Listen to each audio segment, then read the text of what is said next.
of errors are identified. It's actually thousands. I I don't know mean, why they went for it's hundreds a in the.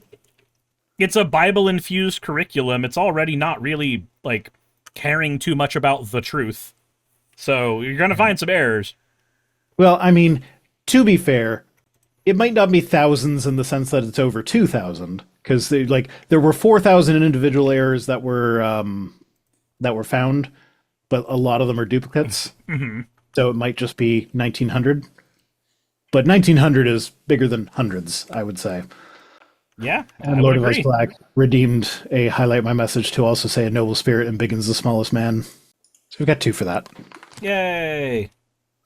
But yes, so a controversial Bible-infused curriculum authorized for Texas public schools in 2024, despite significant pushback, is now set for extensive corrections after hundreds of errors were identified by teachers and education officials.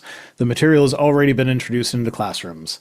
So So this it's just already been introduced into classrooms, but we have found a fuck ton of errors with it that should call everything there into question.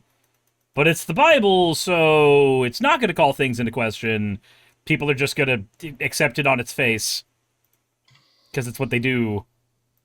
Anselin for 100 says, did they copy from the Sinner's Bible? I don't know what the Sinner's Bible is off the top of my head. Is that the one? Oh no, that's that. Yeah, that's the one that misprinted the Ten Commandments as "Thou shalt commit adultery." There's another one. It might be the same one, but I know there's another Bible misprint where it says that God has showed us His great ass, but it was supposed to be greatness. But I mean, if he created all things, then I'm, surely he's created and a there great ass. and there was that time when He mooned Moses, so surely He has showed at least Moses His great ass. It's a perfectly cromulent reason to have a great ass. Yeah. So this just kind of highlights like Christian laziness. Like I don't want to necessarily say like I'm not saying all Christians are lazy, but there is a laziness about Christian themed things. So like it's a long running joke. I think South Park did an episode on it. I'm pretty sure The Simpsons did an episode on it about how like if you're trying to like do something like being in a band or something, but you're not good and nobody likes you. You just make it about Well, Jesus. suddenly just it was make it South about Park. Jesus. It was Yeah. South Park because it was Cartman made love songs where he was Oh, just no, King of the Hill was the other one I was thinking of, where he's like, "You're not making skateboarding better. You're just making rock and roll worse," or whatever it was. hold on. Stoff is saying, Cirrus, you gotta check out my art. The last time I checked out your art, I was Don't check out Stoff's art on stream, Cyrus. That's a dangerous proposition. Okay. Clicking away from that. I've I've seen much and I've seen plenty, but what I've also seen is enough. Good. I'm good. Yeah. So this also ties into like this is such a well-known phenomenon that like I have seen articles written by pastors, Christian pastors, who have been like, if I ever see a company that advertises itself as being a Christian company or having Christian values, or it has like the Jesus fish in its logo, or it's got the word king in it in a clear reference to Christianity or whatever, he avoids them. This Christian pastor avoids them because he has They're learned from garbage. experience that those people do shoddy work and overcharge for it. Don't you want to support Jesus Christ our Lord? Why would you not want to support his endeavors on earth? And that's the thing, like the evolutionary explanation for why religion exists is, well, one of them is that it's an efficient way of signaling that you're part of the in-group. I know the same religious rituals as you. I worship the same God as you, so you can trust me. I'm in the same in-group as you, even though I came from a city that you don't know. Mm-hmm. And so Christian business owners, or possibly not Christian business owners have learned to, play the game, are taking advantage of that. They're signaling that they are members of the in-group so that the members of the in-group will have a blind trust for them. I mean, like, oh, this has to be, like, this has to be the good price. He's because a it's good Christian man. What are you talking man. He's not going to about? overcharge me for that. And like, oh, he must have done the best that he could, even though it didn't, like, his work didn't hold up. He must have done the best that he could because he's a good Christian man. He's good. He's Christian. I don't see the problem. And so Y'all same just thing hate comes here. Jesus. They say, oh, we want to do a Christian curriculum, and the people that just want to make a cash grab on it just do the shoddy work, and they make a bunch of mistakes, and here we are with a bad curriculum with a bunch of mistakes in it. Y'all just hate Olivia Jesus. Wilson, costly signaling. I think costly signaling is the one where you are actually doing something like giving up something, making a sacrifice of some kind in a showy way so that other people can see you do that. I'm gonna give it up for Lent. I'm gonna tell that everybody that giving I up gave for it Lent up is a for good Lent. example of that. Yeah. Sean Helfin says, I mean, I remember this is the reason why we had rainbow capitalism, although rainbow capitalism doesn't offer the option of must kill everyone in the Middle East. Yeah, no, rainbow capitalism is actually very similar to that. We put a rainbow flag on our product, so now all you LGBTQ people can shop at our store. Don't you want to support LGBTQ things? Now, granted, I will say, because I've mentioned this in the past, rainbow capitalism is technically a good thing, but it's not good for the reasons that most people would think. Rainbow It's capitalism, good because it indicates that society has moved to a point where it is seen as profitable to support progressive ideas. correct. Like it is a signal. It is a signal of a good thing. It is not evidence that a country is good or morally fine or anything of that. Like none of that is what is signaled at all with rainbow capitalism, but it does show that you have a society that is trending in a better way, which is not much. Now, I do want to make a distinction here because there's a difference between rainbow capitalism, the way a company like, say, Target does it, and rainbow capitalism, the way, like, if you go, there are a lot of little communities in my area that have like a little downtown sector that is just a bunch of like someone who's good at a particular craft opened a store where they sell nothing but that thing. And then they have like a flag outside. Some of them will like have like a flag. And so in those instances, it's like, okay, well, this store probably has like 2 employees, and both of those employees are related to the owner. Right, but remember that, so I do the distinction just because I've had a few videos that I've done recently on fucking, what is it, Jubilee, where they had like socialists versus capitalists, and then nobody was like defining what either of those were, but having very strong opinions on them, and it was fucking infuriating.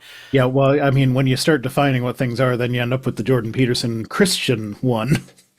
Like, so a thing that I pointed out in that video was that capitalism is not money exists. Capitalism is a person can consolidate capital in such a way to create a corporation. Like, that is what capitalism allows for. That is the material conditions that capitalism enables. So when we point out like a small mom and pop business, or like, you know, the little like LGBTQ owned business, whatever the fuck the case may be, that business exists, that business can exist irrespective of capitalism. It's not required there. So like, I would say that that's categorically not part of rainbow capitalism in any way, shape, or form, because capitalism has nothing to do with it at that point. Yeah, okay. That feels like a little bit of splitting hairs, but I do see what you're getting at. Like, it's splitting hairs, but I'm okay with splitting those hairs because like worker co-ops are a thing, stuff like that. And it highlights the same difference that I was highlighting, is that it, like, when a rainbow flag is in a mom and pop shop store, it is more of a signifier than when it's on a sticker on the door of a big box shop. Correct. It's like when our local Canadian Tire, which is like a hardware store that we have up here in Canada. Our local one has one of the "This is a safe space" stickers on it, but you go in there and like it's just a store. I don't know. It actually kind of gives me the creeps, because as long as I've lived here, the Canadian Tire in my area has been staffed almost entirely by teenage girls, and it's a hardware store. Mm-hmm. So to me, that says that there's someone doing hiring that is wanting to have more teenage girls around than other people that might apply for the job. And that makes me uncomfortable.